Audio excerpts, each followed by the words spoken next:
Hello, everyone. We missed you so much. And thank you for joining us for another episode of Spooky Chicks and Horror Flicks. We are your favorite spooky hosts, Emma. I'm Allie, and I'm back. She's back, people. Back. God, we freaking missed you. And I know that the producer missed you because he did not like being in the hot seat with me on the last episode. But he did so well. So well. Cheers to the producer. And for those of you that do not know us, we are your favorite spooky best friends who love to talk about horror films and drink beverages, preferably alcoholic, while we dive into these films and really just kind of get into the nitty-gritty of what the films were about and kind of our thoughts on them. If you are looking to follow us on social media or support the podcast, you can find us on Instagram and TikTok at Spooky Chicks and Horror Flicks. We actually just posted a really amazing video today on both platforms. I'm not going to tell you what it is, but it's kind of a little bit of a sneak peek of what's upcoming very soon. And we also have a Patreon where you can support us with several different levels with different kind of benefits for each level. So feel free to check that out. Let us know if you have any questions, and we'd love for you to join our community on there. Emma, speaking of Patreon, we have a very special episode today for one of our patrons, Kenneth. The time is now.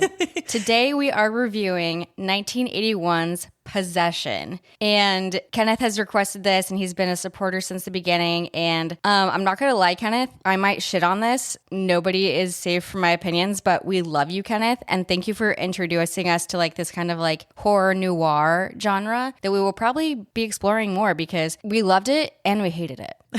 Yeah, that is like the best way to put it. It's so beautifully done and also just beautifully heartbreaking that you also can't help but kind of hate parts of it, which I think is probably how Kenneth feels about it too. Totally. And we'll give our final opinions at the end, but like, thank you and ugh. We love you, Kenneth. What up, Emma? What have you been up to? Honestly, we've just been kind of busy over here just getting ready for a couple trips that we have coming up in the next few weeks. I have 3 friends getting married this year, best friends, and I'm either in their wedding / maid of honor / a big part of their wedding. So I have a bachelorette coming up in the next couple weeks. If everyone could just pray for me and my liver, that would be great. I am praying for you.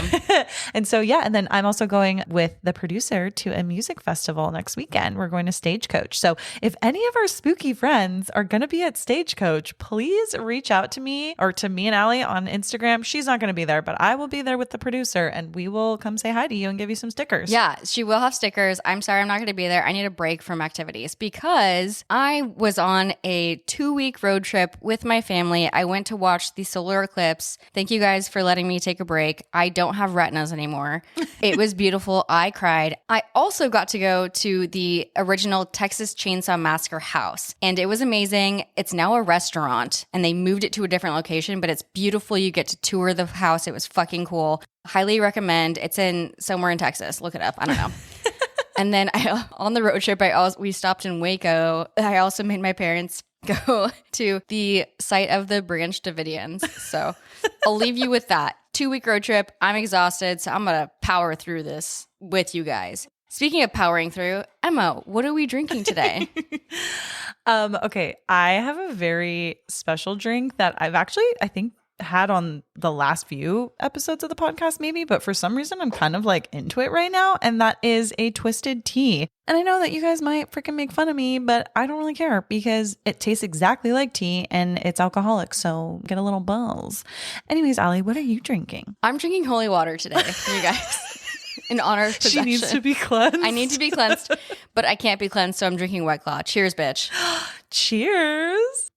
All right, guys. So diving into the synopsis of Possession. A woman starts exhibiting increasingly disturbing behavior after asking her husband for a divorce. Suspicions of infidelity soon give way to something much more sinister. Honestly, I feel like the synopsis is actually so accurate to the film. When I read that, I was like, it's so short, but I was like, wait, this is like... same. Yeah. This is extremely accurate. It's like spot on. Yeah, it's crazy. And this film on IMDb actually has a 7.3 out of 10. And we really look at this film as pretty artsy, especially for like the horror genre. It's not a slasher, you know, it doesn't follow like a lot of the themes that we see with a lot of horror movies nowadays.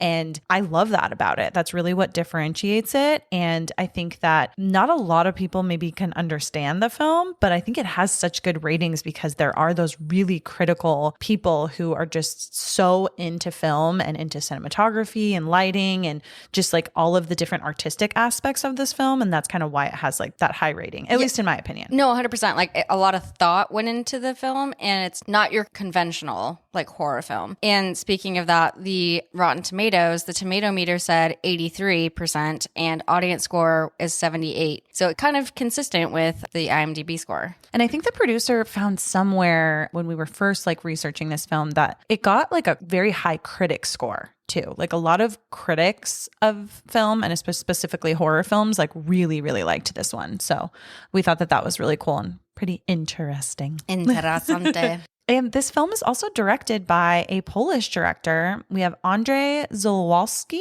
It sounds like a character from Monsters, Inc. Like Mike Wazowski. Yeah.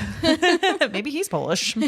And so he also wrote the film too. And this is actually Andrzej's first and only English film, I believe. So every other film that he does is either in Polish or in French. In French, yeah. Mm-hmm.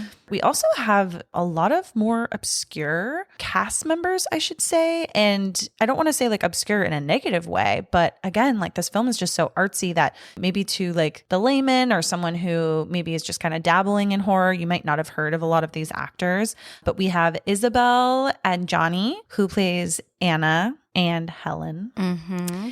We also have Sam Neill. I was like, Sam Neill, what are you doing here? I know. And he's so young in this. So it's crazy. Young. It gives me like Event Horizon vibes. Have you ever seen that, Ellie? No. We'll have to do that on our podcast. But I showed a trailer to the producer the other night and he was like, what the fuck is this film? I've heard of it. But like also Emma's fave, Jurassic Park. I wasn't going to say it, but I said it. Yeah. Sam Neill in Jurassic Park. We love you.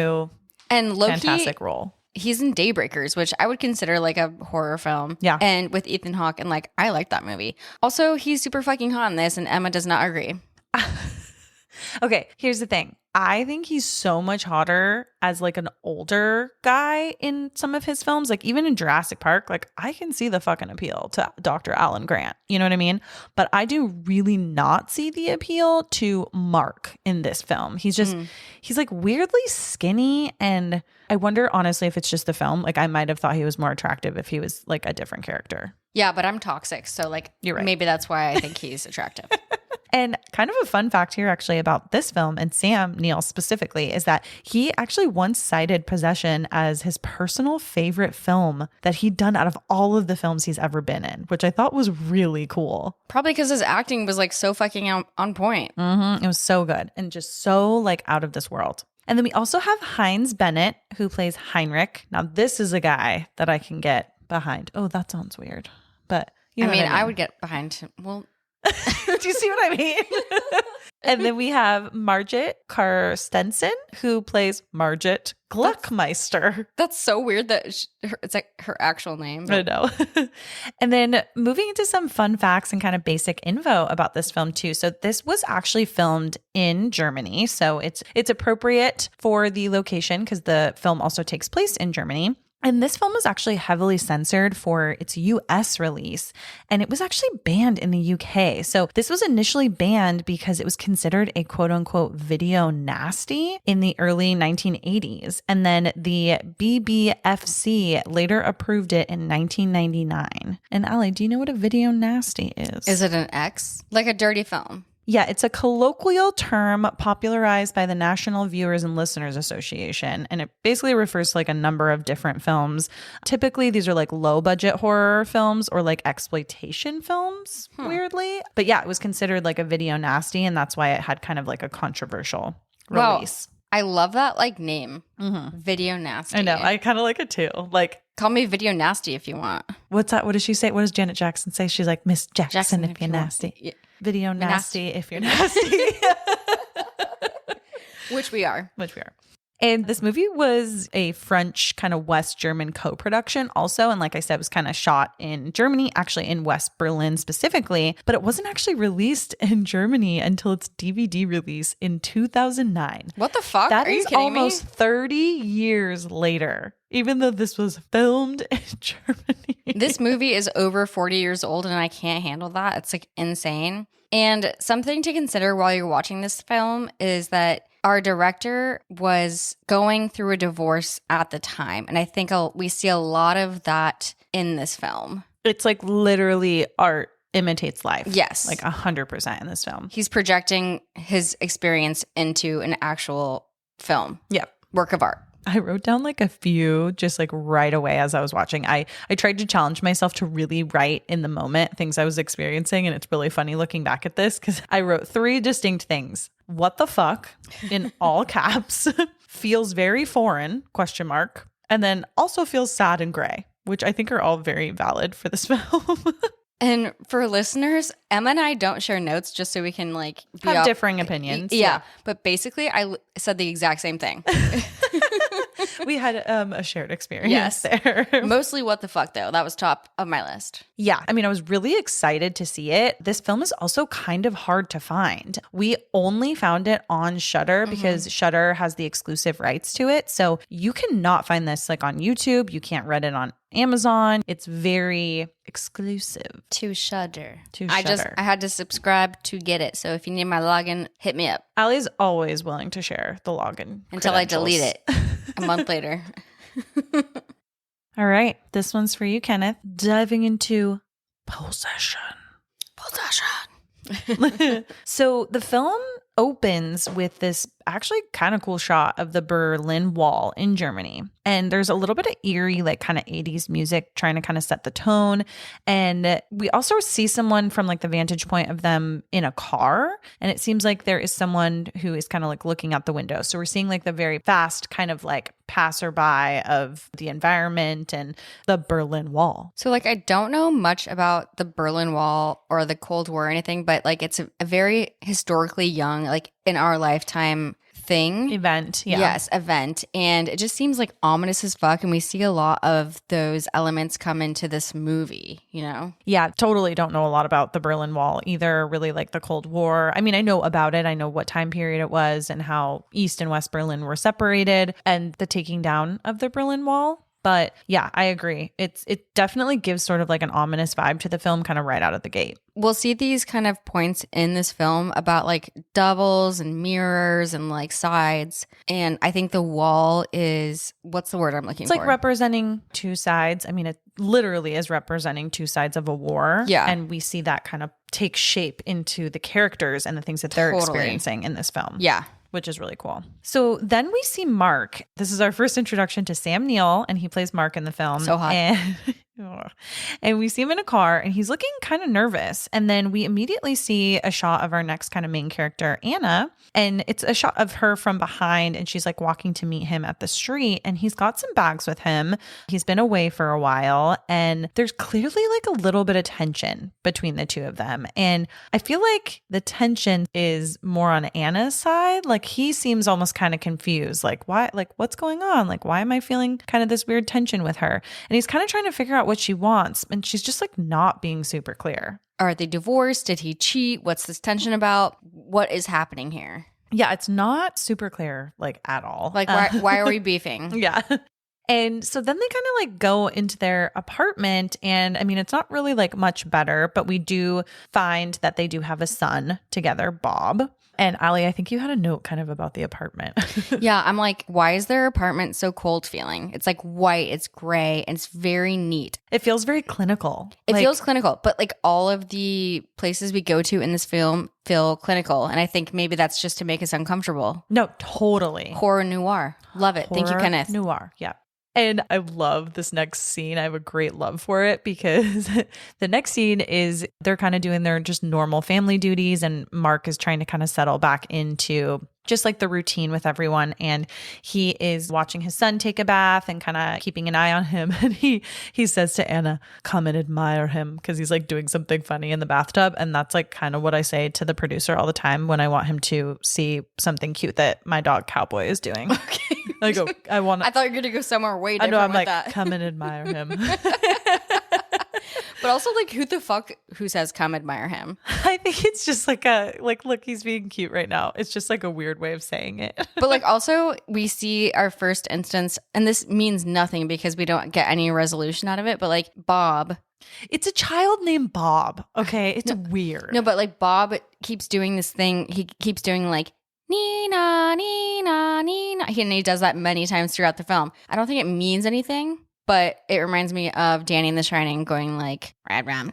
Oh, that's a good point. I didn't even notice that, but that is a good point. He does it multiple times throughout the film. He's kind of creepy. Yeah. Oh my God. The producer just told us that he thinks it's supposed to be a bomb siren, which makes so much fucking sense. I'm so sorry we missed that. Producer. This is why we have him. Yes. This is why he's on the payroll. That's why we keep him around. Just kidding. We don't have a payroll, but we don't. What I mean. And also we love you. So You guys are getting paid? No, we're not getting paid. So then later in the evening, Anna and Mark are in bed and they're kind of just talking about this hard time that they're going through. But again, they're not like being super clear as to like what's happening or what they're even arguing about. And they're kind of asking each other like if there's been any infidelity. They both say no. And then we have this like kind of strange scene because like I wrote in my notes, like, did they just sleep together completely naked? Because they seem naked. And were they just sleeping together or did they like have sex or like, I don't know. Is it implied that they like just banged? I don't know. No, and I know like that's what was in my notes too, is just like, I'm married. I love my husband, but we both like to be comfy. So we're basically in cozies every single night. Same with me and the producer. I'm like, I can't trust myself naked. No, I also I want to be comfortable. The producer's laughing. Anyways, so while they're laying there like naked and we see some, I think we see some tea. Do we see some tea? That might be a little later.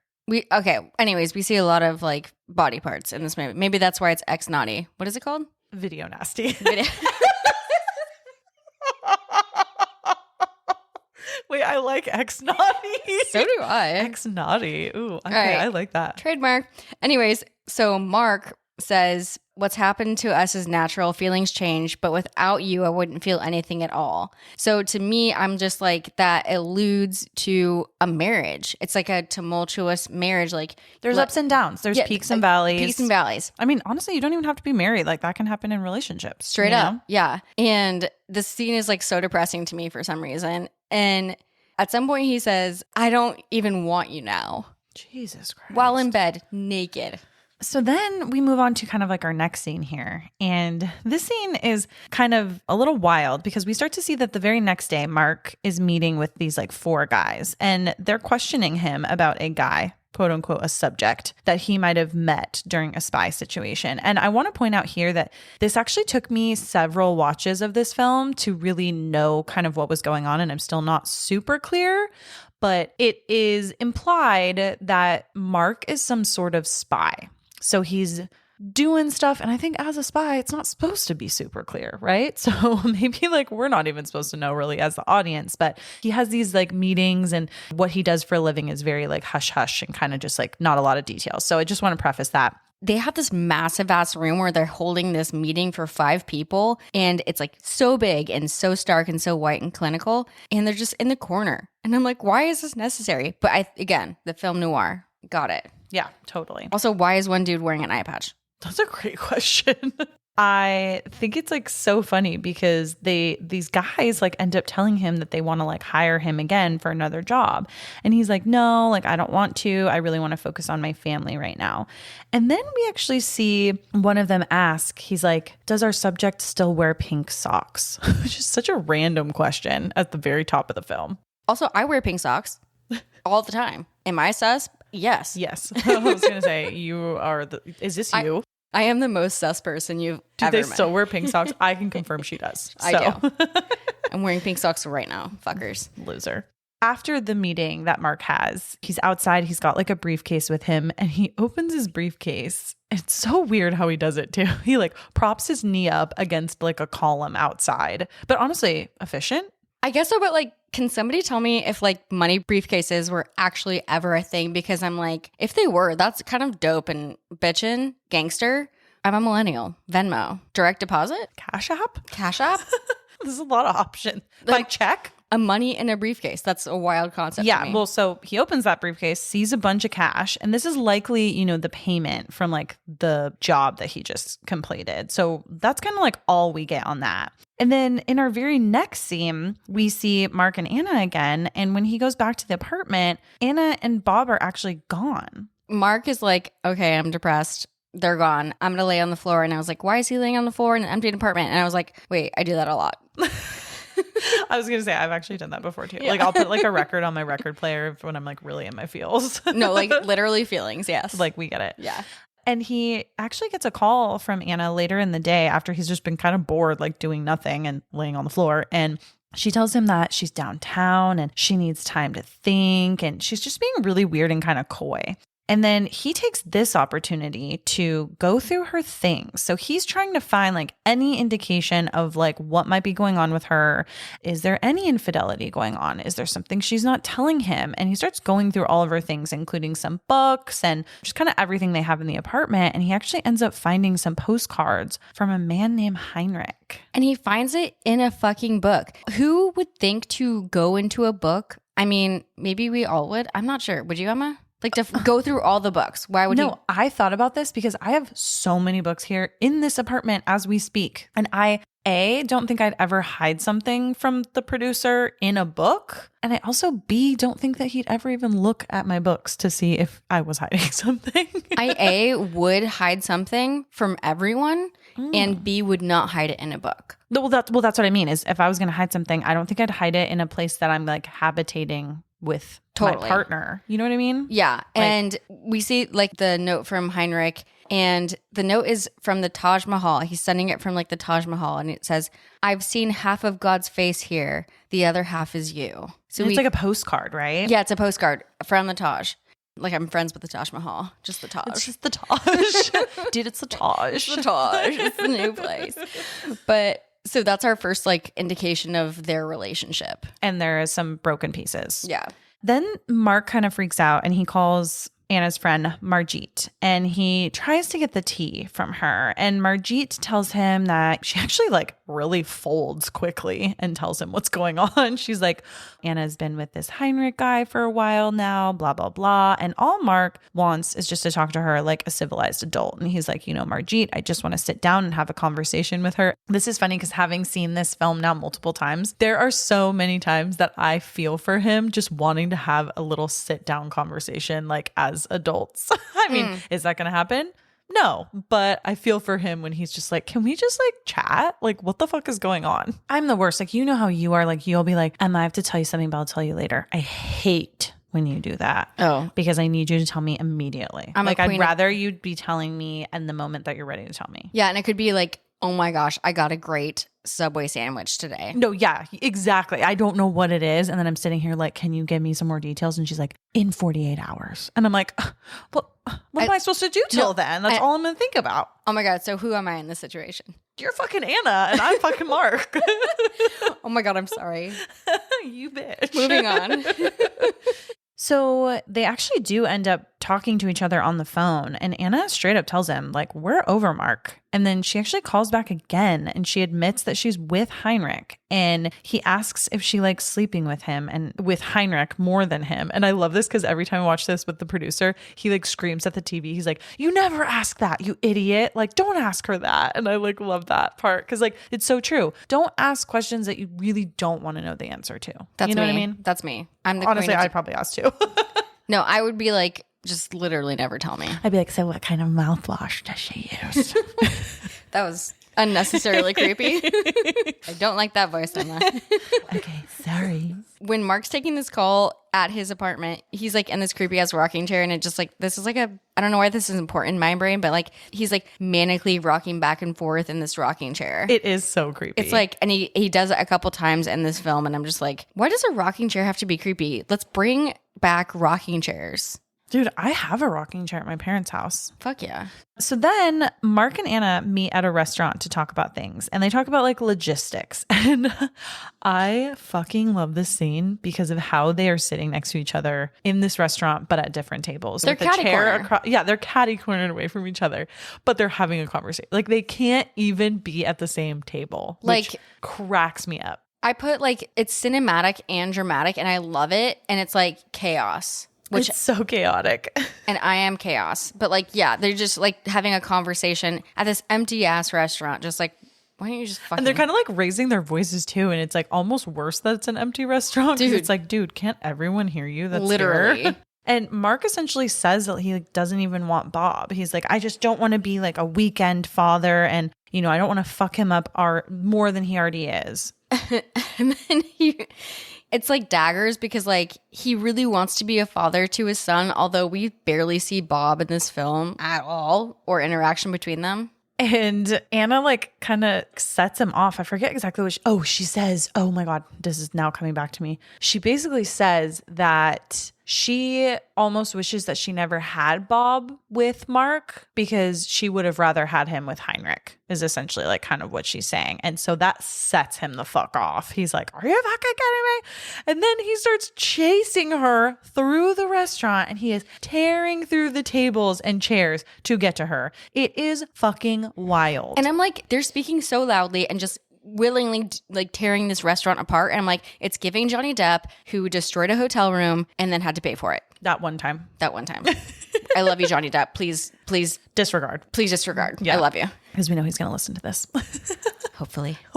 So after this like absolutely chaotic restaurant scene, the very next scene that we see is Mark, and he has clearly been on a bender. He looks like shit. He can barely speak and his beard is all grown out. So he's like back at, I think he's at the apartment, right? And Anna's not there. He's at his apartment and yes, he looks like shit, but his shirt is tucked in. Can we give him that? Sure. And he's hot, but he's a hot mess. Ew, no. Actually, he does look better with the beard, in my opinion.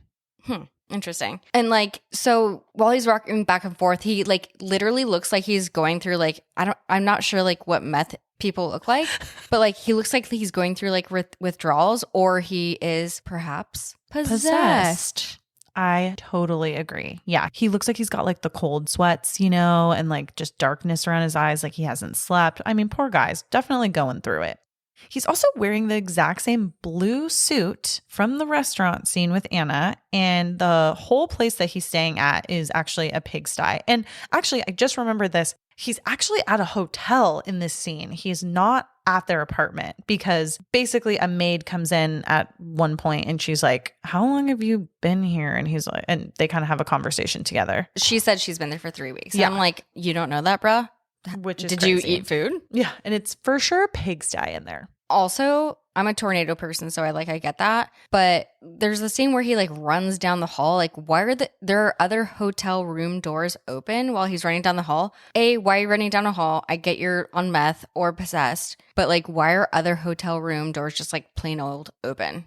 Yeah, so we see that he's like been in this depressive state for apparently 3 weeks, which is kind of crazy. But also, I mean, if your marriage is dissolving, like I give him some kudos for what he's going through. It's a hard world. I would love a fucking 3-week nap. I mean, same.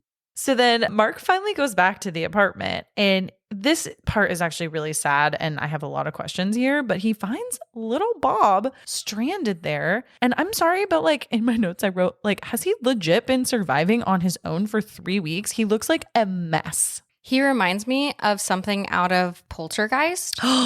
Because he's like covered in some like red shit. Jelly. It looks like jelly. And I'm just like, did you just come out of a TV? Tangina, where you at?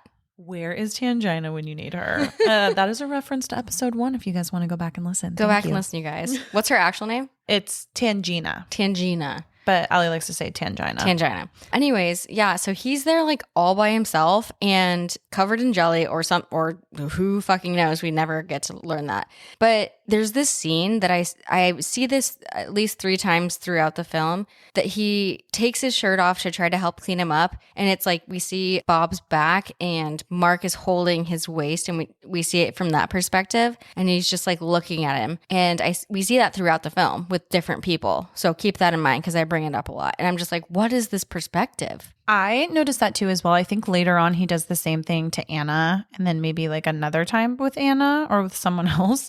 But I don't know if it's just like he's not admiring their bodies. I feel like I actually did read it in an article somewhere that it's kind of symbolic for just like looking at like the effects of that this emotional toll has taken on the body, if that makes sense. Because like in each case, it almost looks like there's like bruises on them. They're very skinny. Like, because he's not looking at them like he's like, oh yeah, hey baby, like it's his wife and his son. He's looking at it more from like he's just oh, fuck. Curious. Yeah. I don't know. Very weird. You're right on the nail with that. Yeah. Yeah. Like it's like just emotional kind of toll on the body. Yeah. And then Anna actually finally comes home and she starts to apologize immediately for being gone. She's like, I'm normally not gone this long. And then Mark's like, you know what? Like, I'm done with this. Like, I am taking care of Bob. He's like, you can continue to visit, but like, you got to get out. He's like, I'm fucking taking care of Bob, which I actually sort of love because he's like, just standing up for this weird mistreatment of his son that's happening while him and his like wife are having this tumultuous kind of time with their relationship. And like while they're having this conversation, like when she enters, she walks in and she's like seeing Mark just in the fucking rocking chair. He's just rocking back and forth. His eyes are sort of rolling back in his head. And I'm like, possessed. And he tries to kind of like manipulate her too. He's like, obviously she feels bad that she left Bob for a little bit. And so he's kind of trying to manipulate her a little bit into ending things with Heinrich. He's like, you need to just call it. Like, look at the effect it's having on our family. You know, you've been away from our son, you know, yada, yada. Yeah, and it's like a toxic household, which just reminds me of like a crazy ass fucking marriage. It just reminds me of this insane place that they're kind of going in their brains, right? And just Totally. They're not acting right. They're not keeping a routine for their son. They are having these weird depressive episodes, not taking care of themselves. It's very, very toxic and tumultuous for sure. And they're both clearly exhausted, no less, and like confused. And Anna actually keeps saying, Jesus, Jesus, Jesus. And I'm like, okay, here we go. Yeah, that's kind of our first indication of some sort of religious element here in this film. But there's definitely some nodes of like religion and just spirituality and things like that. So it's very interesting. So Mark ends up putting Anna to bed after a very emotional discussion. And then he later wakes up to kind of find her gone and the phone is ringing. And he sees that she's like left a note that she has gone. And it's actually Heinrich that is on the phone. And this is the first time that they are speaking. And Heinrich is telling Mark that Anna is with him. Is it actually Heinrich? We don't know for sure who's like on the other end of the phone, right? But Mark is like, what the hell is going on? And so he immediately calls Margit to get Heinrich's phone number to call him back. And when he calls back, a woman answers, and it's actually Heinrich's mother. You know, she says that she hasn't seen Anna in months and that she actually misses her.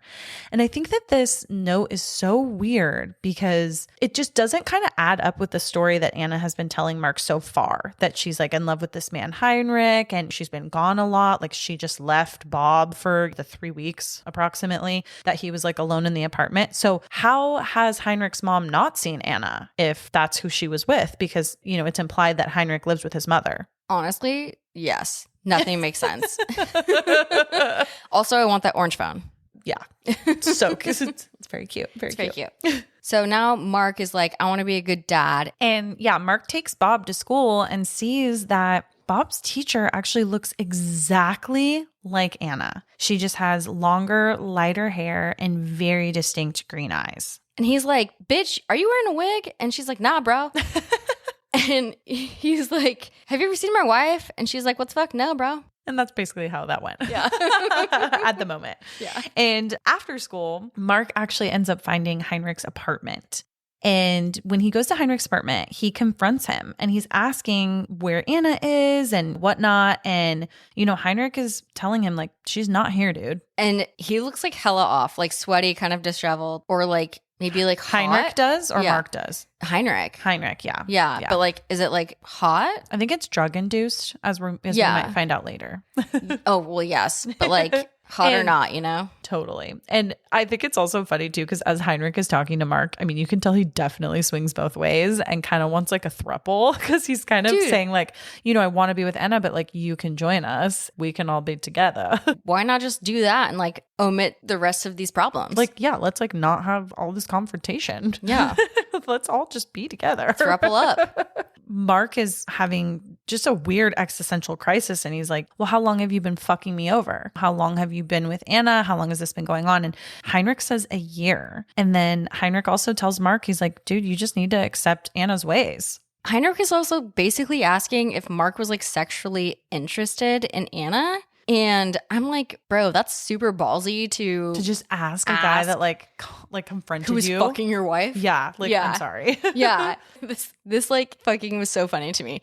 Heinrich is just like so blatant and like blunt. Mark asked if Anna was there and was like, was your mother there when you guys were fucking? And he was like, of course. And I was like, Okay, gross and weird. wow, that's a wild relationship all around. Totally. And then Mark actually meets Heinrich's mother like briefly before they get into a weird physical altercation. And then Heinrich basically beats him up in just a couple of moves, which is my favorite part. I said, honestly, I would like probably pick Heinrich. I'd pick all of them, to be honest. But while they're fighting, it's like kind of intimate. They have this like touching moment. It's like sort of Brokeback Mountain where like Jake and Heath like want to fuck, but they want to fight, but then they fuck. Like there's so much sexual tension that they Yes. like can't just like help it but just fight. Exactly. God, I love that.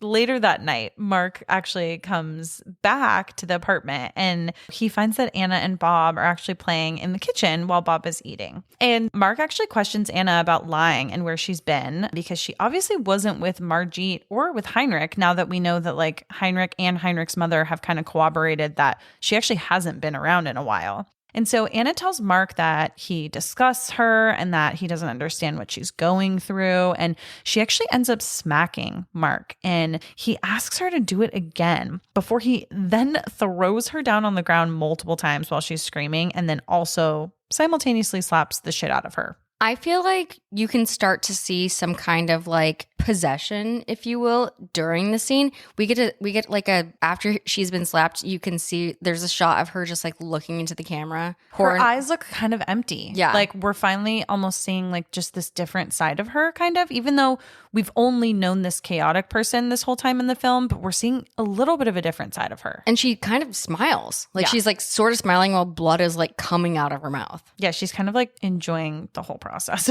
And then Mark chases Anna again, and he chases her out onto the street, and she's kind of running away and she's bleeding a bit from him slapping her, and it seemed like she was kind of possessed at their altercation. And as it comes to a head, we actually see that a tow truck almost runs into them on the street, and the tow truck actually ends up tossing two cars like off of its bed from swerving out of the way, trying not to hit them. Side note, Emma and I were going to get coffee today, and there was a truck carrying a truck, and I was like, this is our doom. This is the end. But as this is happening, this accident, you can definitely see a switch in Anne, like a major, like a definite switch. And she starts to smile more. And there's this like kind of iconic, like very creepy scene where she's like walking away with blood coming out of her mouth. We see the back of her and her blue coat is just like kind of waving in the wind, and her hair is waving in the wind, and her arms start to go back like maybe a possessed person would do, or as we see in the movies. Yeah, it feels like something has taken over her body. Totally. Right? And next, we actually get to meet Margit for the first time. So now we are moving from just having phone conversations with her, and we're seeing her in person. And she's got a cast on her foot. Something has happened. And you can tell she's like also kind of into Mark. And so Mark actually called her because he wanted a little bit of help with Bob, which I love. I'm going to applaud his responsibility for getting someone to watch Bob. Thank God someone cares about Bob in this movie. Bro, I got different comments coming up. Okay, go ahead. Okay. But Margit is fucking horned up. She's a horned up girl. She like, let me take your sweater. And he's like, no, you know, oh no, don't take my sweater off. But then she's taking it off and he's like, I loathe you. And meanwhile, she's unbuttoning his shirt. And I was just like, what the fuck They is this? also have some like tension. Totally. Mark has tension with everyone. He does. With me even. Why is this movie so sexual? I like love it. I feel like I'm watching Saltburn, you know? Oh my God. Yeah. Oh my God. Was this like the prequel to Saltburn? Oh my gosh. Oh my God. Yes. All right. So in this next scene, we see that Mike hires a private investigator and they are being hired to follow Anna to find out what she's been up to, because I think that Mark has some more curiosity that things are not just happening with Heinrich and that he just needs to know what is she doing and how is she spending all of her time. I get that, but I also feel like he doesn't like Anna that much, or like their relationship is like Mark doesn't like her that Yeah. much? I mean, yeah, he totally doesn't. And I'm like, why would you invest in a PI? I mean, did you see that suitcase of cash he has? That is true. He's fucking bored. I mean, I would be too. Like, do people still hire private investigators? Like, is that a thing? I think so. And our PI is named Emmanuel. Emmanuel. Love him so much. Also, when he goes to do this meeting, the room is super fucking white. I hate it. I hate clinical rooms. It gives me anxiety. And when he's in this meeting with this associate at the PI firm or whatever, the kind of head guy's like, well, I'm going to have one of my associates and he'll be on the case and he'll follow Anna for a few days. And then later that night, Mark is tucking Bob into bed and he ends up kind of finding Margit in his own bed in his room, and she's wearing a little sexy nightdress. And he ends up covering her up like in a very innocent way, just with a blanket. And he goes out into the living room. But how's he so casual about like he's missing his wife and shit's amiss, but no, I have her in my bed. And this is a scene that we kind of chatted about earlier about kind of this mirrored experience or things happening kind of in tandem, but like slightly different. Because, and I never really got to the meaning of this, but then we immediately see that there's a weird kind of second chance scene sort of Mark. And it's almost like we're doing this scene over again. And Mark is walking back into his room. And instead of covering Margit up, Margit is actually like cuddling up to him. And this like just makes absolutely no sense. And Mark is like embracing it. And we don't get any resolve about it later. Literally nothing. Nothing. We get no answers. So then the next morning, Anna actually ends up coming home. And she is still wearing the same blue dress that we have kind of seen her wearing the last like few days. And one thing I want to point out here that she tends to wear very dark blues or like blacks. So she has a very dark sort of She has a color wardrobe. palette. She has a color palette, which I respect. I mean, we love black over here. Yeah. And we love a brand association. You know, we love a brand. We love a brand. And she starts like immediately taking a piece of meat and carving it in the kitchen with an electric knife, which are those things like still around? Dude, I don't know. And if they are, fuck right off. That is terrifying. It's so scary. It reminds me of so many things that I hate. Imagine an electric knife. It's very scary and very unnerving. And the way that she's cutting it too is she's not paying a lot of attention. She is being very careless with it. Anyways, it's like very weird.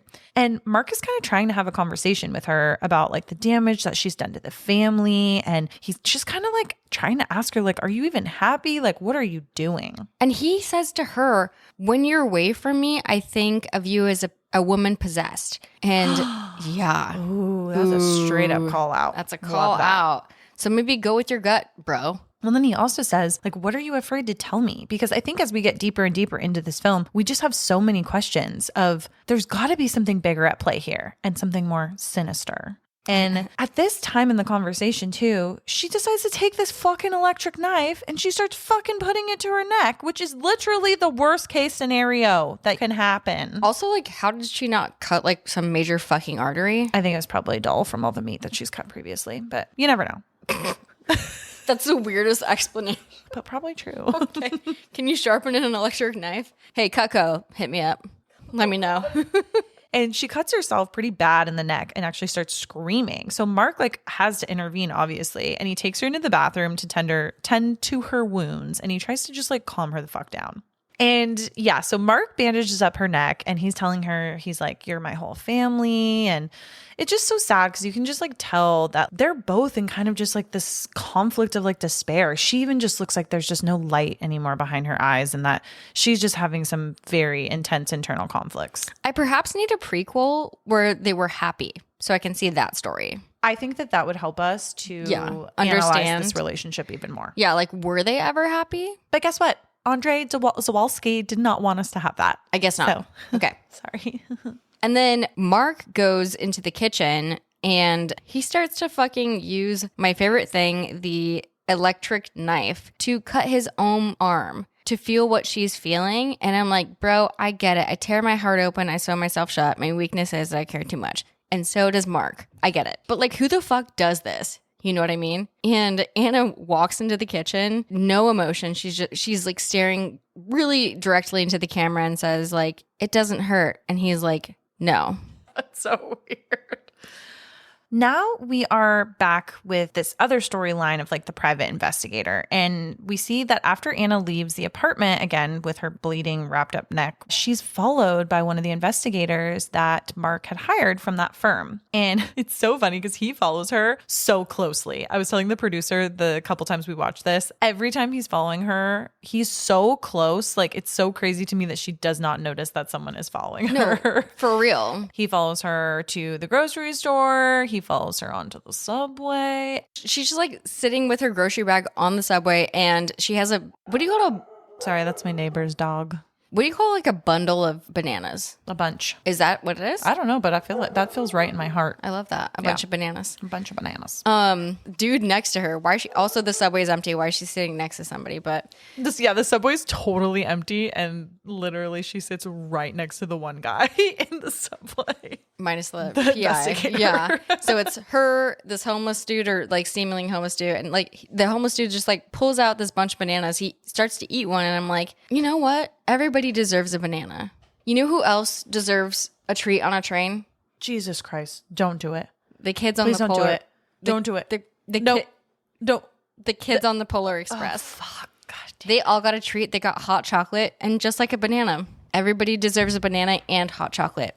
The Polar Express. Also, don't they give bananas and hot chocolate after the hot chocolate runs? Yes, they do. So there you go. If you've ever done that. So going back to just like how funny it is though, that like she literally does not notice him, the PI, following her. It's crazy to me. He's so close to her the entire time, and he actually ends up following her all the way to a secret apartment or place that she has. And like she's like actually running from him. Like she like notices. I know, it's kind of weird. What the fuck is going on here?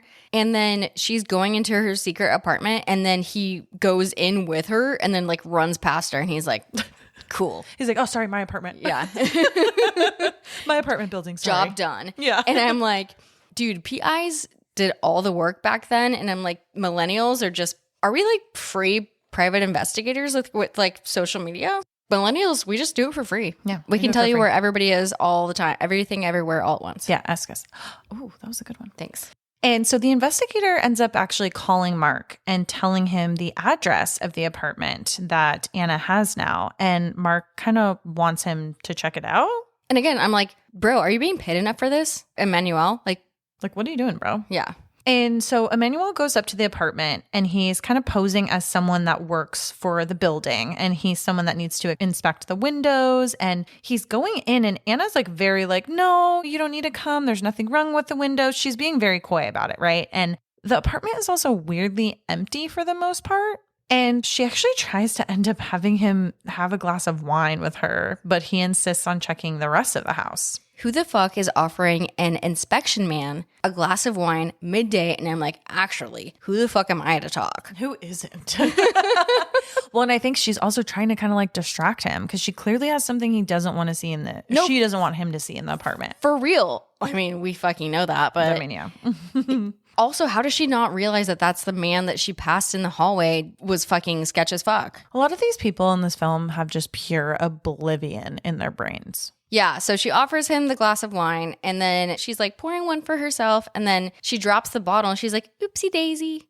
So intentional. So he ends up not taking the wine, obviously, because he is there under other intentions, so to speak. And he continues kind of like going through the house and doing this like quote unquote inspection of all the windows. And as he goes into the last room, he actually finds what she has been hiding. And we, as the audience, actually see this weird, bloody creature that is clinging to the wall.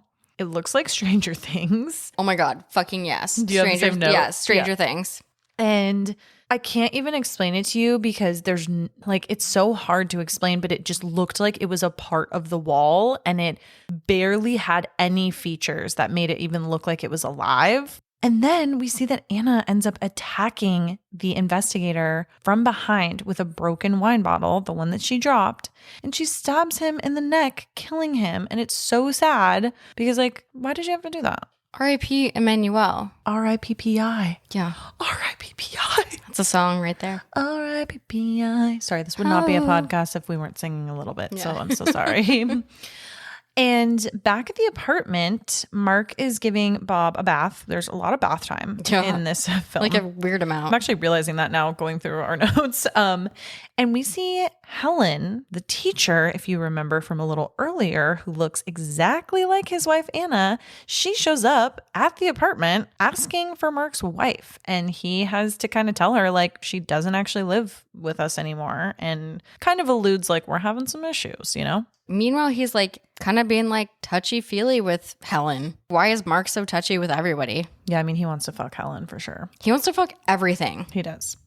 And then he invites her in, and we actually get another doorbell ring, and it ends up being Heinrich, and he is acting a fool asking where Anna is. I'm obsessed with this. Like, this is my kind of energy. He's like sitting on the stairs, like, I rang the doorbell and now I'm sitting down. Fucking come to me. Chaotic, but in the most beautiful way. Oh, would you describe me as that? Yeah. Oh my God, thank you. He's either drunk or on something, probably on something. And he's like, bro, let me in. Guess what? I also have a wife and a kid in Cincinnati. They're my first family, but Anna and you guys could be my second family. And so I was like, fuck, that's deep.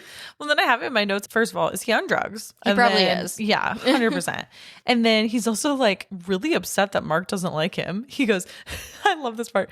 He goes, why don't you like me? Why don't you draw into the platitude of my love? I'm sorry. And then Sam Neill goes, his character Mark goes, okay, I like you. Like, what?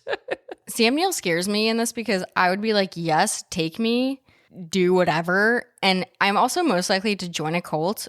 So y'all know the story of Allie freaking getting on the bus and drinking the tea. I'm not going to tell it again, but Allie is very susceptible to cults. That's all I'm going to say. Basically, yes, you can have me, Mark. And either way, like, Mark if he said, okay, I like you, sweet.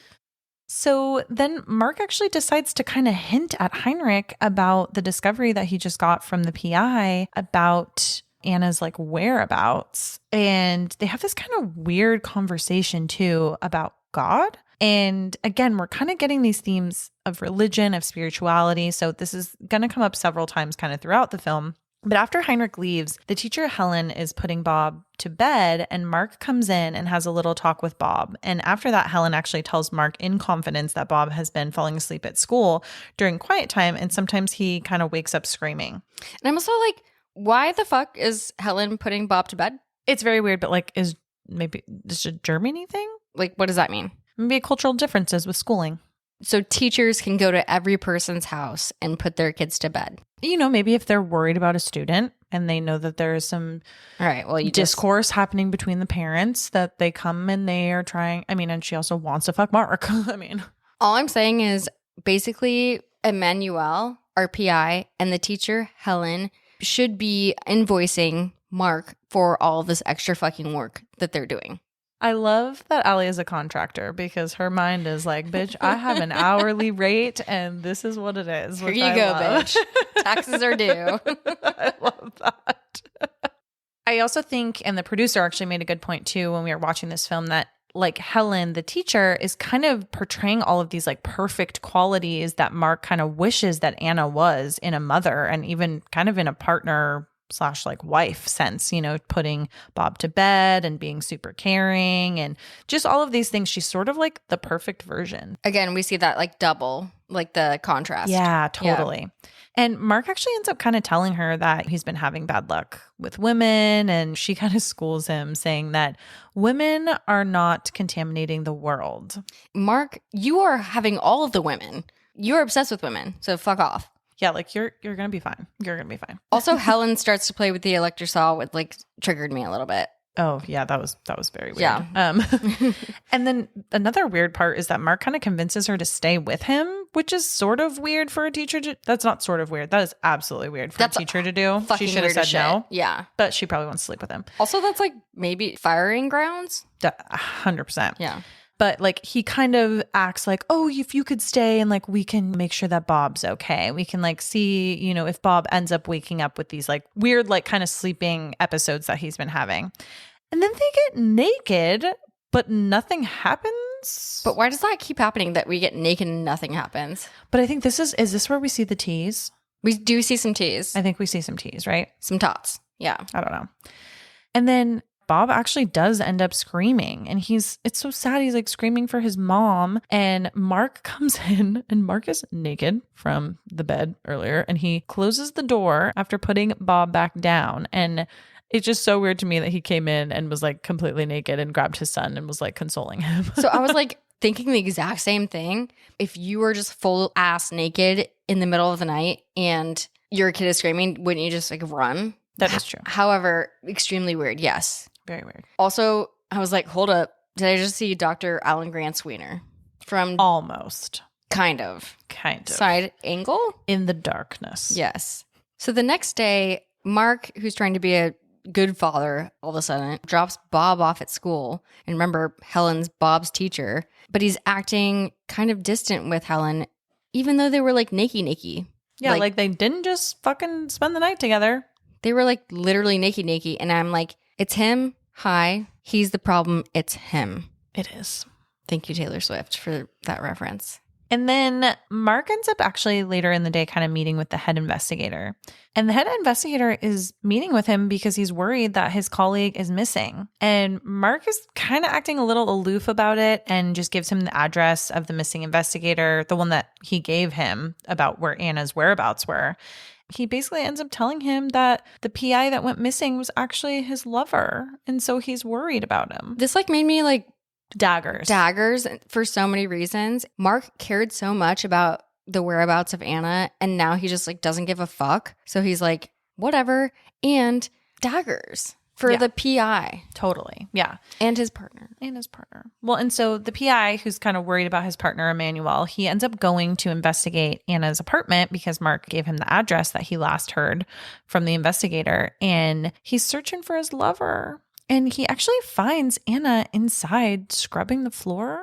I mean, I would also go to investigate to see if Kevin went missing. I'd also probably be killed because I'm a first girl. So like this makes sense. You would make all the wrong decisions. I would make all the wrong decisions. But yeah, where's Emmanuel? And so this head kind of detective investigator PI guy, he tries to question Anna, and they have this kind of like weird emotional connection for a second.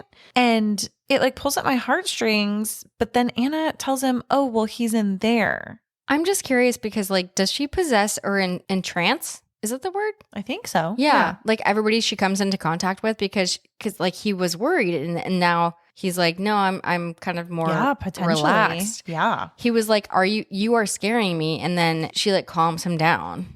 We see that the detective sees this like weird, bloody, like tentacle thing. And it's clearly different from that first like creature that we saw that when the actual PI that he's looking for got killed. And Anna makes this weird comment. She says, he's very tired. He made love to me all night. So what the actual fuck? That is so weird.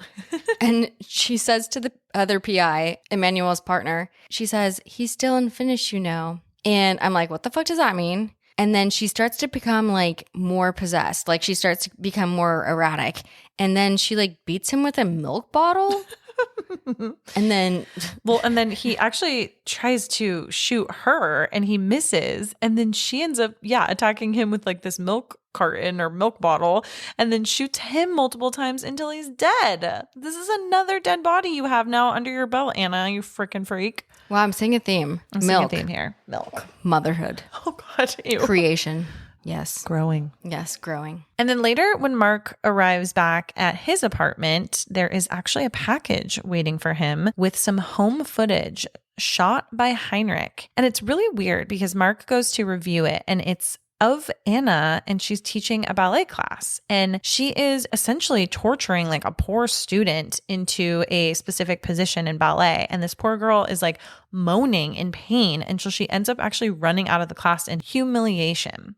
And this whole scene to me, it's really weird and gives us the first indication of any background that we have really into these characters in this film from, I want to say, like pre-separation or like divorce, so to speak. So we're getting a little bit more information on Anna's background. Totally. A, why would Heinrich send this to Mark? Weird. B, is it seems like while she's basically mentally torturing this young girl in the ballet class, it seems like she like might be possessing this young girl. You know what I mean? Like she's like moaning and moaning, like, and like not in a natural way. Mm-hmm. So I'm like, does Anna have the power of possession? Yeah, it's very like animalistic. Yeah. It's weird. Well, and then in this like home footage too, she has an interesting moment where she actually looks into the camera and Heinrich's filming, and she's talking about two sisters in faith and in chance. And I watched this movie several times and it was still hard to follow exactly what she means. And I think it's deliberately supposed to be up for interpretation, but it's just, again, these kind of like weird draws back to religion. And she even says at one point, goodness is only some kind of reflection upon evil. And it's almost like Anna is telling us right then and there in this like previous home footage that she is battling with these two like sisters, so to speak, in her mind, in faith and in chance. It's like a simple favor. Yeah. Yeah. No, it's so that? Weird. Yeah. And then Anna ends up actually coming back to the apartment at some point, her and Mark's previous apartment, and totally trashes the place. And she's acting even more strange now, putting clothes into the fridge, just like putting things like where they do not belong. You can tell she's so out of it. Honestly, like high key, actually, this is what my house looks like. I was like, this isn't weird at all. Yeah, I'm a tornado person. And Mark is actually starting to have a little bit of sympathy for her and like kind of what she's going through. What is this back and forth? Is Mark okay? Like, is he bipolar, or is he a slimy, bloody monster like that is controlling everybody? Like, I think he's just at a point, honestly. And I think we've probably all been here in different ways where you're just so emotionally exhausted that you're like, can we just like take a break, please? And he even asks her, he's like, can we just sit together peacefully? And she starts acting super manic and saying that she's messed everything up and she's just not being super clear in all of her actions, but she's definitely acting a little on the wild side. I'm just curious about like, why the fuck is Mark not being more like stressed about how the fuck she's acting? She's like freaking the fuck out. And he's just like, totally. Hey, just like sit with me, bitch. No, you know, it's fine. It's fine.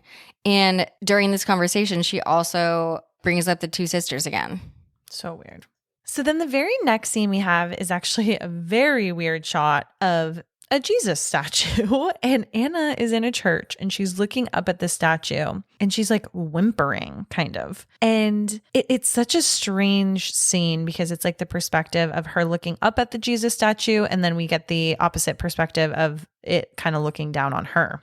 And after this church scene, we see her go back onto the subway. And this scene right here is wild. It's super wild and like kind of iconic. And yeah, I kind of want to do it myself.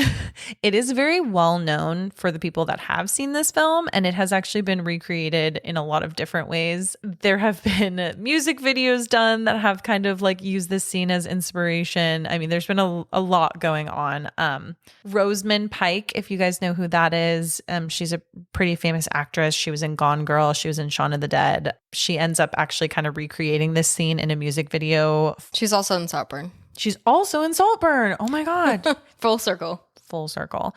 And basically, Anna has this full nervous breakdown. So in this scene, she is in the subway. She's down like in the halls of the subway, right? Like about to get on a train. So she's not quite on a subway train yet.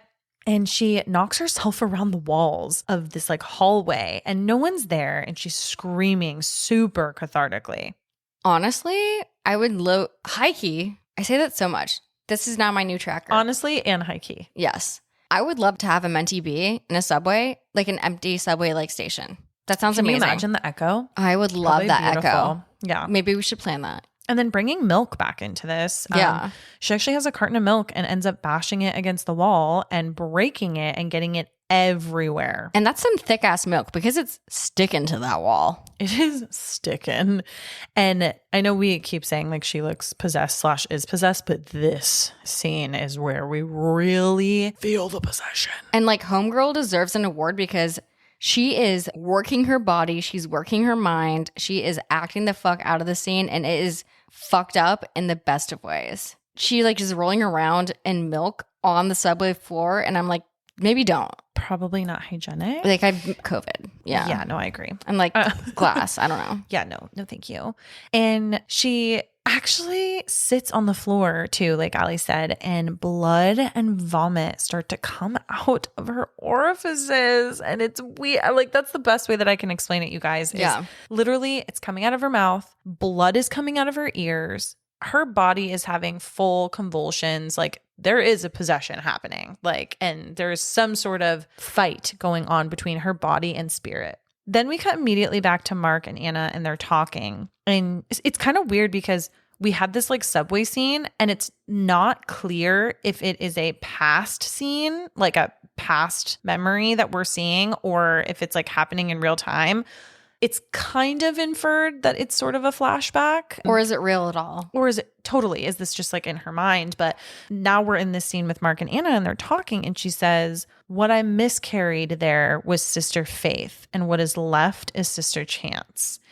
And Mark also ends up kind of having this anecdotal memory that he tells her of when he was a kid, and of a dog dying, and him going under the porch of the house, and how the yelp in terror that the dog let out in their last moment was something that he like kind of wanted to experience. And he's like, I wanted to know like where it went sort of after the fact. And then we have this sort of like, they're back at each other, kind of like the love that they have for each other. And Mark says to her, if I threw myself at your feet and yelped, would you walk over me? And she says, yes. And then after Anna leaves, Mark calls Heinrich's mother and leaves a message for her with Anna's address of this like weird, strange apartment that she has. Mark is like, do you love your son, meaning Heinrich? And she says, yes. And then he says, tell him I love him too. I love everything. I love everyone, which is a clear indication of like, oh shit. Totally. And then after this, Mark ends up going to pick up Bob from school, and he runs into Helen again, no surprise. And she gives him a note with her information on it. And I think it's so funny because she like has her name. And I'm like, did he not know her name before? Like, this is so weird to me. Didn't you almost fuck and you were staying at his house? Do you not know who is teaching your child? Or her just name. I don't know. It's very weird. So after we've had this kind of weird run-in between Mark and Helen at school, we then kind of switch gears, and we see that Heinrich is on his motorcycle, and he's frantically showing up at Anna's apartment now that he has the address from his mother. And he tries to kind of like seduce her back into his grasp. Okay. Is this what roofies feel or look like? Because he is on one. Also, all of Anna's movements remind me of Sigourney Weaver in Ghostbusters. Oh my God, like when she gets possessed? When she's like, she's Zool? No. Yeah. Master. So when she's the key master and she looks all hot as shit, all of Anna's movements remind me of that. So they're both roofied. Well, and actually, my next little point here is that he actually tries to tempt her with some mushrooms and drugs that he got from India, which is amazing. So sketch. And they actually end up going into Anna's quote unquote room, and Heinrich actually sees the creature. And we are now seeing, as the viewer, the creature for the third time. And it's looking a little bit more a man, weirdly. It's like growing. Developing a face, kind of, and has eyeballs. And Heinrich is like, this is a joke. What is it? Which I love. And Heinrich actually ends up locking eyes with the creature. And for a moment, he almost goes like temporarily blind. And he ends up like just kind of panicking and then frolicking around the apartment, just trying to figure out if he can get his sight back.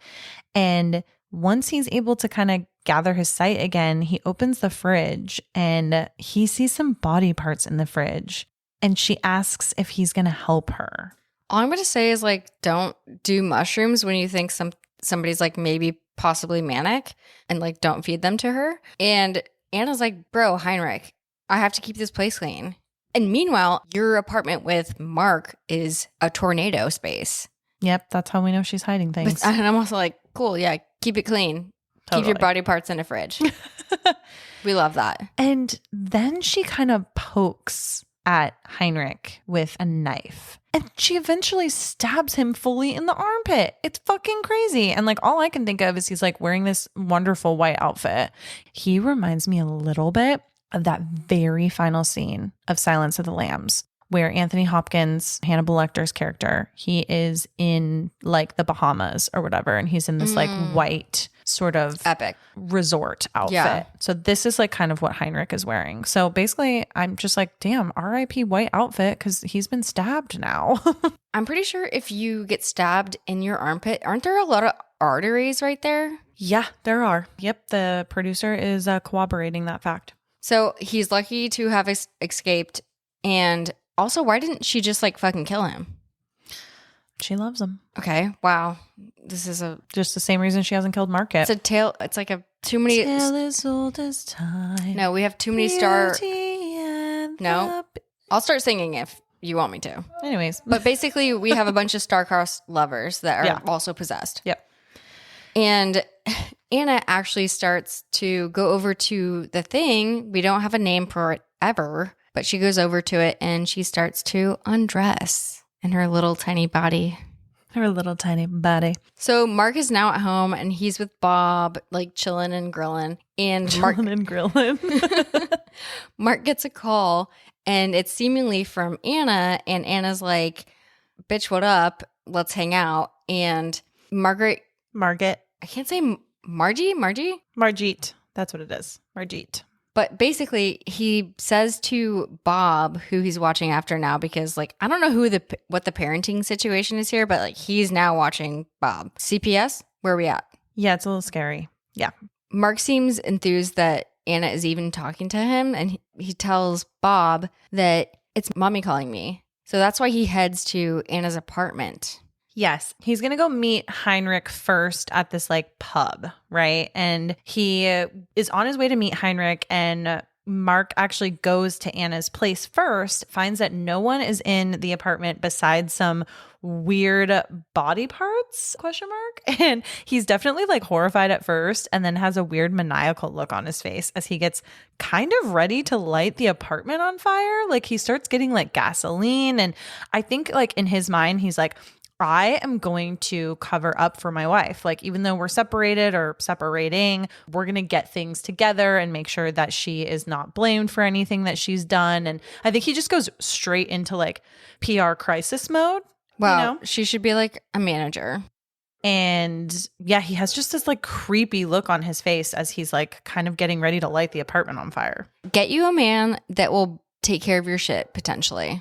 100%. Producer, would you burn my apartment if I had body parts in it so that no one could find the evidence? Confirmed, yes. Thank you. Thank you. And then Mark ends up actually meeting Heinrich at a corner bar. And it's kind of weird, but they like don't talk in public. He like wants him to meet him in the bathroom. And Heinrich ends up kind of trying to tell him everything that he saw in Anna's apartment and that he saw all the body parts and everything. Okay. You've just been stabbed in like a potential artery area. Why are we meeting at a bar? Yeah, why are you like not getting medical attention? But also, I mean, I might go to a bar, to be completely honest. Universal zone? I mean, if I decided that my stab wound in my armpit was not so Deadly. terrible that I am able to still maybe get a drink in me, I might go to the corner bar. I mean, samesies, You know? but like, what's wrong with your house? That's true. Maybe we don't know how far it is. Maybe the bar is just more convenient. Or maybe like a police station. I'm not sure. You never know. So, side note, what bothered me a lot is they're leaning on like urinals. It's like so gross. I'm not a man, so I don't go to the men's rooms, but I'm pretty sure like that's fucking gross. Yeah, there's definitely a lot of germs on urinals. Producer, can you corroborate that urinals are absolutely disgusting? Okay. But like they're literally like Yeah. leaning against them, and I'm like, what the fuck? Also, like, Spooky. who let a very clearly wounded man into a bar? That's very true. Yeah, I mean, he's wearing his white resort outfit. He and hasn't he's bleeding. changed. He has not changed. You guys, he has not changed. He's Hasn't still changed. wearing his fucking white outfit. R.I.P. white outfit. So cute. Blood is just like Everywhere. pouring out of him. Yep. Like a bar hop or whatever is just like, for sure, yeah. Sure, yeah, do Come it. in.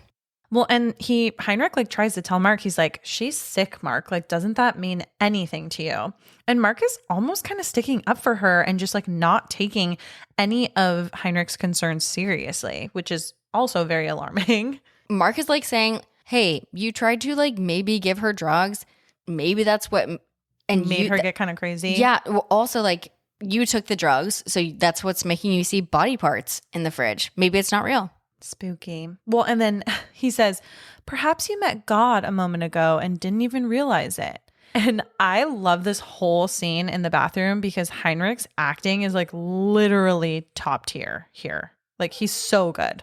And Mark actually ends up tricking Heinrich into thinking that he's getting sick in a stall. And okay, this part is so weird. Mark goes into a side trash can and finds a weird feather that is questionable. Dude, right? It was a lost and found. Oh, it was a lost and found. You're right. It wasn't even a trash can. He finds a fucking random ass feather and a sneaker, like a Converse sneaker or something. And like, he just pulls this out and he's like, yeah, this works. And I'm sorry, but if I were in a bar and I'm trying to make myself throw up, I would not grab a random feather that I found in a lost and found to put down my throat in order to throw up. I would just stick my fingers down my throat. Also, you don't even need to really throw up because just your like make the sounds. Plan is to try to just get Heinrich into the stall with you. Yeah. Just make the sounds, bro. Spit out some water. I don't know. Maybe those are like symbolic to our director. Yeah. Maybe. Like maybe a sneaker and a feather are symbolic to our director. Yeah. I have no idea. Kenneth, let us know. Yeah, please. And so he gets those things and he put the sneaker down into like the toilet, what do you say, bowl? Mm-hmm. Like he shoved it down the toilet bowl. He's like blocking the toilet so that it's like overflowing almost, and he's gagging himself with a feather. Like your fingers would be better. Yeah. I'm just not going to lie. Like that would be better. Like we done it. So like we get it.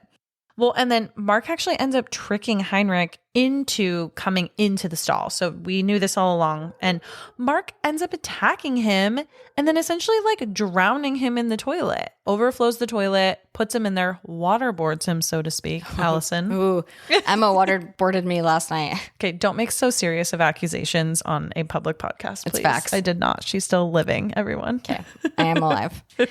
He has done this trick and RIP Heine, I was rooting for you like heavily. Heine, oh my God. Yeah. We were. And Mark is like smart enough to grab his wallet, like get that money, honey. Totally. 100%. And he like dumps some like fucking drug shit on him, probably the mushrooms, and to make it seem more like he did it to himself. He overdosed on drugs or something. Yeah, totally. Yeah. So then Mark ends up going back to Anna's apartment to now actually light it on fire. So we're finally getting to that part now where he's kind of finishing sort of what he started before meeting Heinrich at the bar. I don't know if you noticed this, but once he's done like lighting it on fire and he like is outside, there's this like woman in black and she's like dancing in the street and like yelling weird ass shit, and I'm like, vibe. Oh my God, yes, that's literally us. No, that's us. Like I would 100% be dancing in a street. Love it for us. As a building is on fire, as long as everyone's safe. Oh, and we can take cute pictures. Yeah, just with the fire in the back, it's fine. And he essentially like explodes the apartment, and then he takes Heinrich's motorcycle that's parked right across the street in front of the bar, right? And he just takes it and drives it back to his apartment. And when he shows up, he finds Margit in her nightgown with blood all over her. And she's like in an elevator. So he's like on his way up to his apartment and runs into her in the elevator. A recurring theme. How is he like just like what the actual fuck? Yeah, it's so weird. And then he also brings Margit back into the apartment after she was like bloody in the elevator. And then he brings her back in, finds Anna, and he's like assuming like, okay, well shit, she obviously like killed Margit or attacked her. And then Anna helps Mark clean up the whole situation and then randomly asks him, do you believe in God? It's in me. That's spooky as fuck. The bipolarness is like giving me whiplash because Anna's like, it's okay, baby. Like, I'll help you. Totally. Now she's all sweet. Mark, yeah. Yeah. Like, what is going on?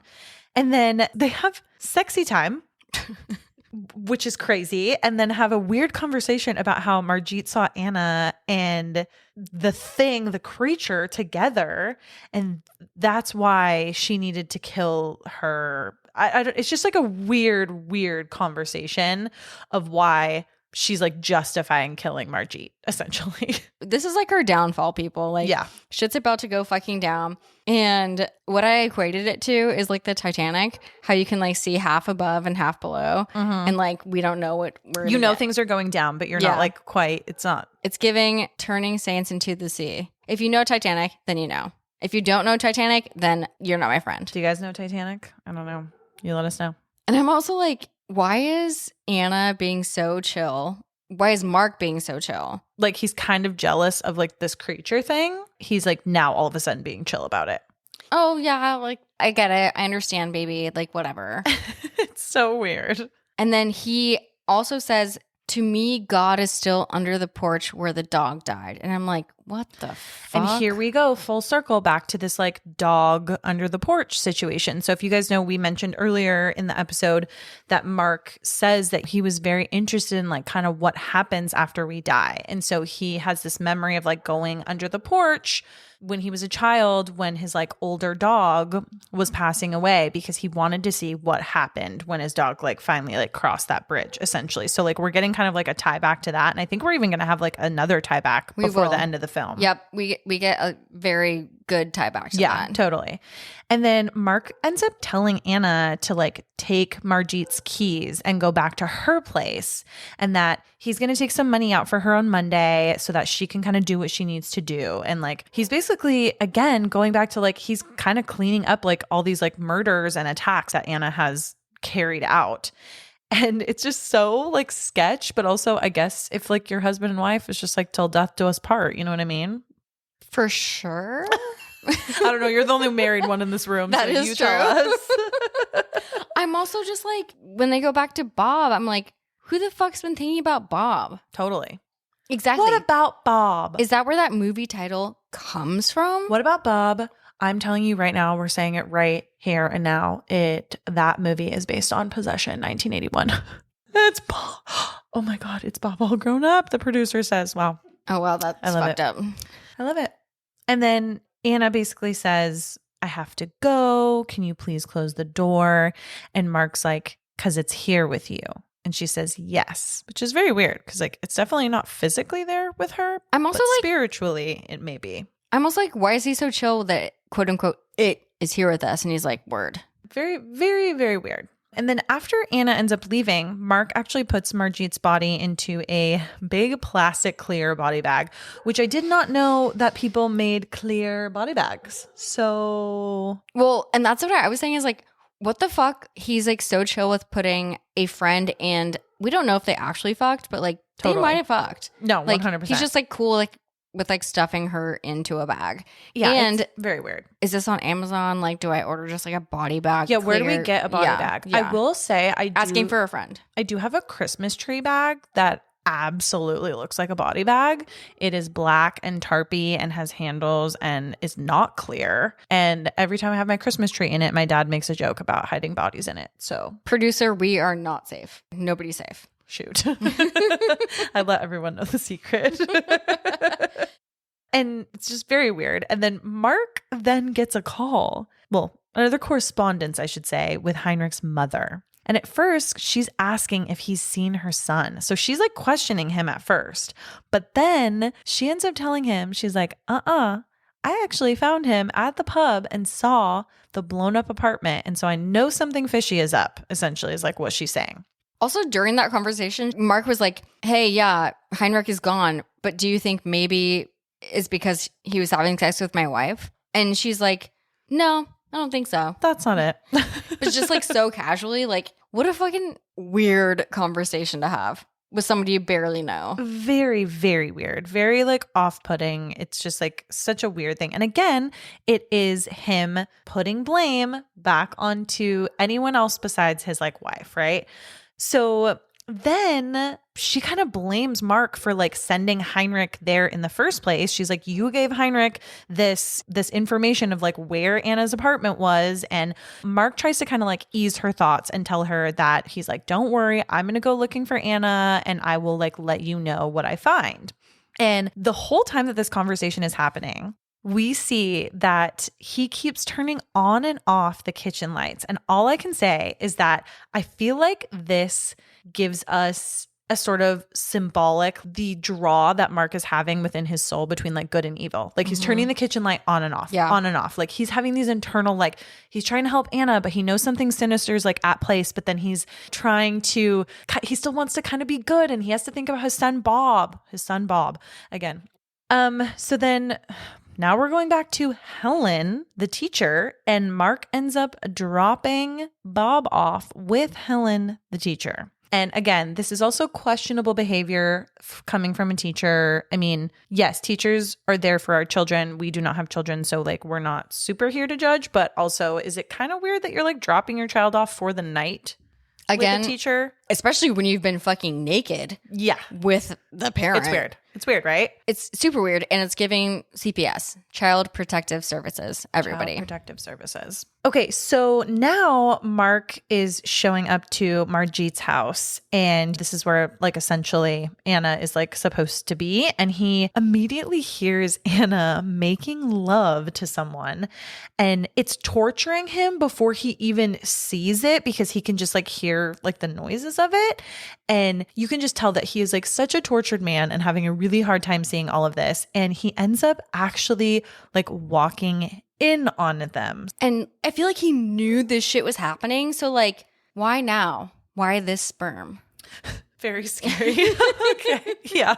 No, it's Legally Blonde. Oh, yeah. Oh, sorry. That one went right over my head. Right over your head. Right over. And then, yeah, Mark ends up seeing Anna and she's making love to this tentacled creature. And it's like grown to a full ass like it's like thing. A thing now, right? Yeah. So like before it almost looked like Stranger Things where it was Yeah. like sort of like on the wall and just sort of seemed like it was like just an entity kind of. And now it's literally a full-on tentacled creature that is making love to Anna. So Anna's like fucking this thing. And I'm like, is this thing what's keeping Mark and Anna together potentially? I mean, if we're going to look at symbolism. Yeah. Yeah. There it is. I mean, I think it's right there. And another thing that's like really kind of weird is Mark kind of has to turn away at first because he sort of like doesn't know what he's like looking at and he's really freaked out about it. And it keeps saying the words almost. And then he even says yes. He's like, yes, almost. And he's like, I understand. Yeah, it's very weird because it's almost like the whole thing is like coming to a head and he's sort of like understanding like what's happening, if that makes sense. And after this like whole encounter, Mark actually goes to see Heinrich's mother and tells her that he actually found Anna. I love Mother. I don't actually know her name. I know. I don't know her name either. I just call her Mother. And Mother was just basically like, Heinrich's dead, yeah. And Mark's like, yeah, word. And that's basically it. Word, girl. And then she's like, would you like to come inside? And she's like, you come like an angel of death. And she put this as beautifully as I would have put it if like I was Heinrich's mother, basically, is like, I want to know where souls go. And that has been this theme, right? Throughout like this whole entire film is, you know, we got the conversation with like the dog going under the house and Mark saying that he has this childhood memory of like, he wanted to see like what happened after his old dog died. And we're kind of like always going back to like what happens after you leave like your physical body and kind of where do you go like after that, right? So it's very symbolic. Yeah, I like to believe in Heinrich's mom, Mother, as we call her. And her philosophy is that your soul lives separately from your body. Like your soul lives forever, but your body is only for a time. Yeah. Like we have all of these different lives. Your physical body is like just for a moment in time. Rebirth, if you will. Oh my God, rebirth. Did I just realize something? I think Allie has had several realizations throughout the recording of this episode, just like reviewing her notes and going back to this film. That's what I love about this film, though, is it like just I don't know, there's so much to it and it's so artistically done that it can be interpreted in so many different ways, which like I really love about it.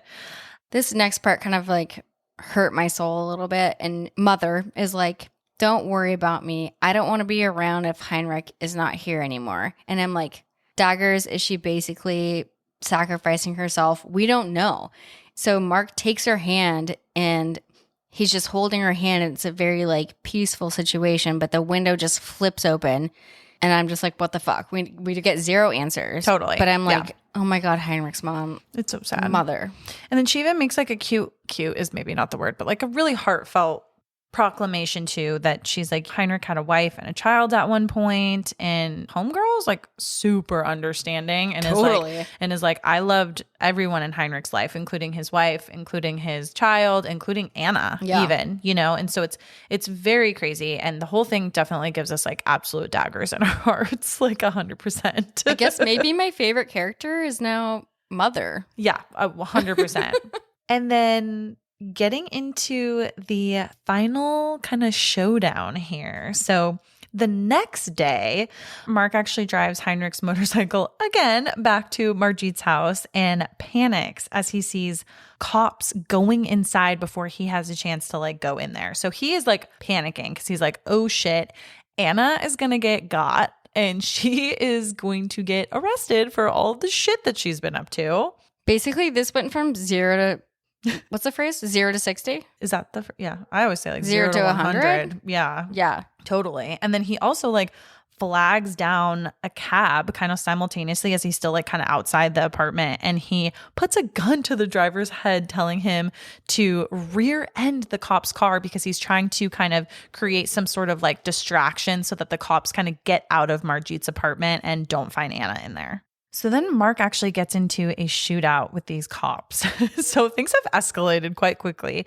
And as he shoots one of them kind of down, he's actually able to get back onto the motorcycle. And we see that Anna has sort of managed to have enough time to escape from Margit's apartment in their like blue family car. And all of this happens so quickly. So like we actually see Margit's body falls out of the back. And I put a little thing, like a note in my notes that I was like, LMAO, like literally falls out. I don't know why, but it's giving American Psycho. 100%. It's so wild. And then at this exact moment too, the cop car actually all light on fire. So it's like a whole like clusterfuck of all of these cars just like exploding.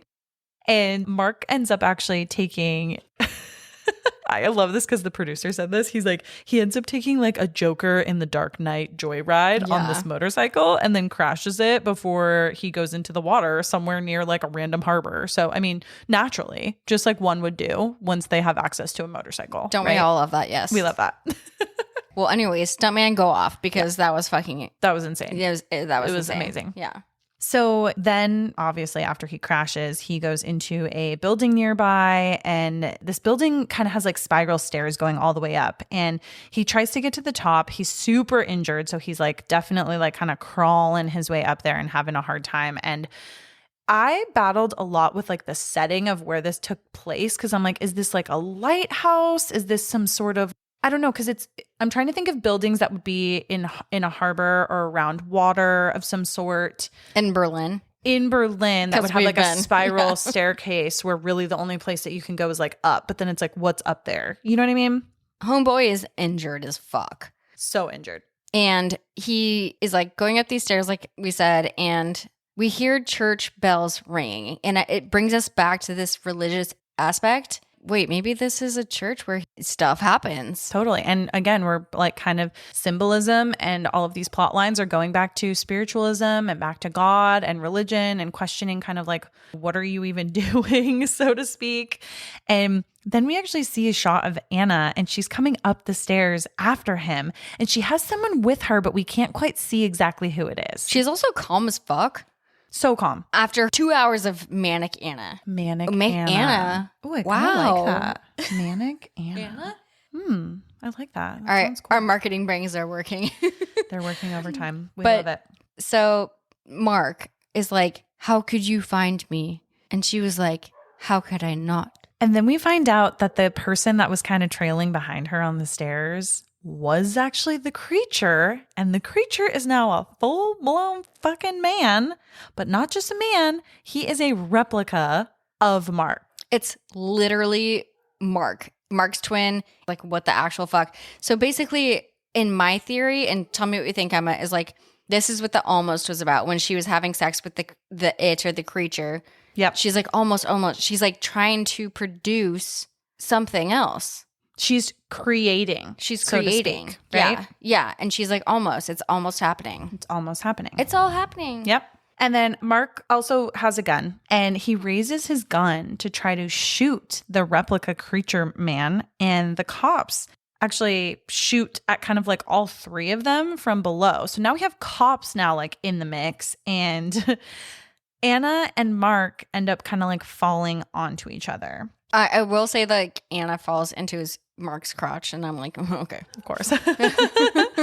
And then Anna takes Mark's gun and grabs it in the most like unrealistic, like not efficient way, and like tries to like put it on her back to like shoot herself. How is that like even like, why are you shooting yourself in the back, girl? Like, if you're trying to end it all, like, let's do somewhere that you know is gonna like totally, you know what I mean? But I don't like, maybe I'm just like not flexible, but I'm like, oh my god, how would I do that? And then it just like reminded me a little bit of like Romeo and Juliet. Like they were having like this strife, and now they're like ending their lives together. Mm-hmm. Our replica of Mark is like looking at actual Mark, and as he's like laying there dying, he's like, it's so hard to live, brother. Weird. And then we see Mark actually kind of throw himself off the banister to his death.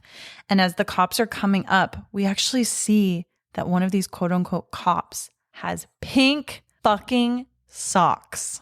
So is this like Inception? Like, I just like don't understand like what. No, he's a double agent.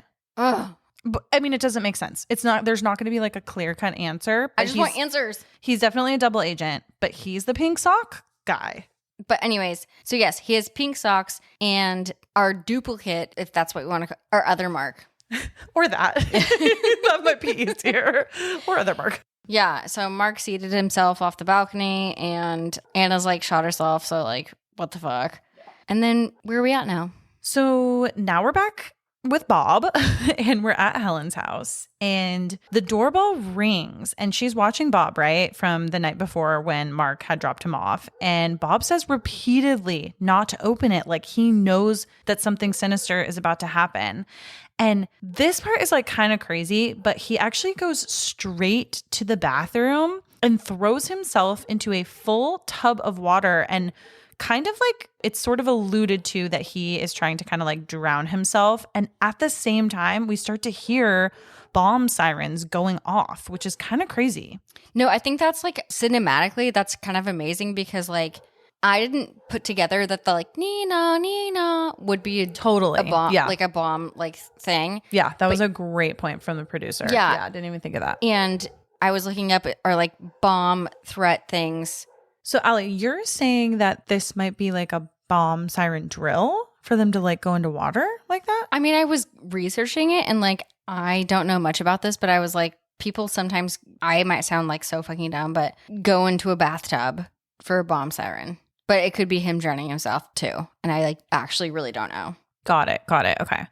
I mean, yeah, that's, I read a couple articles and people were like, oh, did he just like straight up like go and like kill himself? But yeah, I mean, I think it makes a lot more sense that it's like, that's like the bomb drill. Also, wouldn't you be confused as fuck? Because like, he's like now with Helen, like he's like 100%. His mother is Helen. Yeah, 100%. No, it's crazy. But I think the most important thing is it goes back to the Cold War, and it's a bomb siren. And that's why. So true. He's been going, Nina, Nina. We totally did not catch that. I would never have thought of that. And it's like so illuminating that like that's probably what it's definitely what it is. Like 100%. I mean, we could probably write like papers on this. Like, yeah, for sure. Like I could write a college paper on this and be like, get an A. Yeah.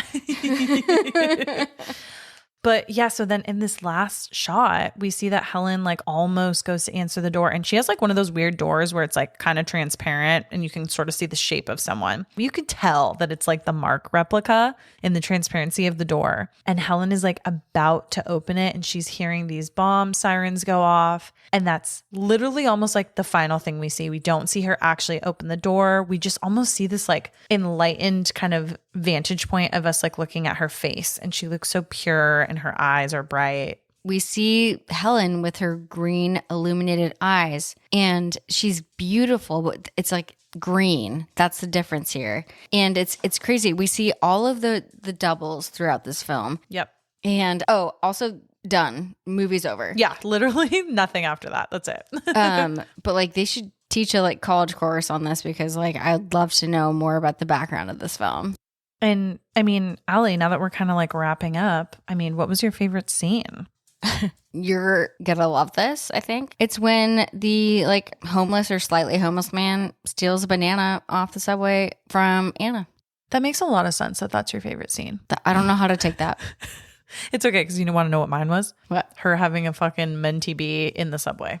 Oh, good. Oh, so that's why we were best friends. Yes, yeah. Yes, It's very telling for both of But us. okay, final thoughts. What are your final thoughts? I have like so many, so you go into yours. This film was deep as fuck. Yeah. Kenneth, thank you again for exposing us to this. I think that this is a great film to know as a horror fan. And to see Sam Neill without a shirt on. Jesus Christ, no, ew. Anyways, back to the real shit. Just kidding. I just felt like it was very, very artistically done. I think there was so much symbolism. I think that Andrzej Zawalski did a great job having this be his first feature film in English. I think that even though it was very artsy and very, what's the word I'm searching for? Contemplative, and nothing was like super clear, I still like really, really liked it overall. And I think that he did an awesome job at it. Allie, what are your final thoughts on the film? Oh, I have so many. So here we go. If you're ready, come on this ride with me. This film is very deep, just like Damn It. You guys, I've had like 4 White Claws, okay? I see all the symbolism. I wish I can put it like in a puzzle to understand it more. And what I got out of all of this is it's about marriage, miscarriage, growth, and then reconception. So I think that it's like a story of growth in so many different ways. It's like ripping apart and then being reborn from those two separate pieces being ripped apart. It became what she needed. Yes. But in 2 different ways, like a baby and because of the miscarriage and the rebirth of this husband also caused her downfall and was too much for her physical body to take. Yeah. We don't know where her spiritual body went. Oh, however. Love that. Also, I will say I love an artistic film. I respected the artistic aspects of it, like the cinematography and just like the continuity of like the colors and the scenery and integrating like history into it. So I loved that. I also see a lot of parallels to The Shining, Psycho, Shutter Island, The Polar Express, obviously. And my last note about my final thoughts is this movie could have been an emo. I love you, Kenneth. I love that. Kenneth, we are both in marketing, so apologies for that. Did you think that this movie was scary? Did you? I would say it had its elements of the deep symbolism about it almost scared me more than like actual parts of the physical film, if that makes sense. Sometimes I feel like reality is scarier than horror. 100%. And I think that is the perfect example of this film. Because this kind of conflict between a married man and woman or woman and woman, man and man, they, them, what have you. This marriage conflict between 2 people can be very, very deep and layered and convoluted and have many aspects and is not cut and dry. And I think that's also kind of what this film is really portraying here. And like I say in a lot of things, like I think like the human to human shit fucks me up more than like the not. Totally. But I did not think it was scary. I thought like aspects of it were scary, kind of like you said. So again, this was Possession, the 1981 film. Kenneth, we want to shout you out again, an amazing Patreon member and just member of our overall community. We really appreciate you so much and appreciate you bringing such an awesome film kind of into our repertoire and that we can say that we have experience in now and have like all of these very in-depth thoughts and can review it. So we appreciate you. And as a reminder, before we kind of close things out, you guys can find us on TikTok and Instagram at Spooky Chicks and Horror Flicks. You can find us on Patreon. And yeah, this was an amazing ride. Thank you for following us on this. I know it was a little bit on the longer side, but it really deserved the time. It did. And you guys, don't get possessed. Sam Neill can fucking get it. And stay spooky fuckers.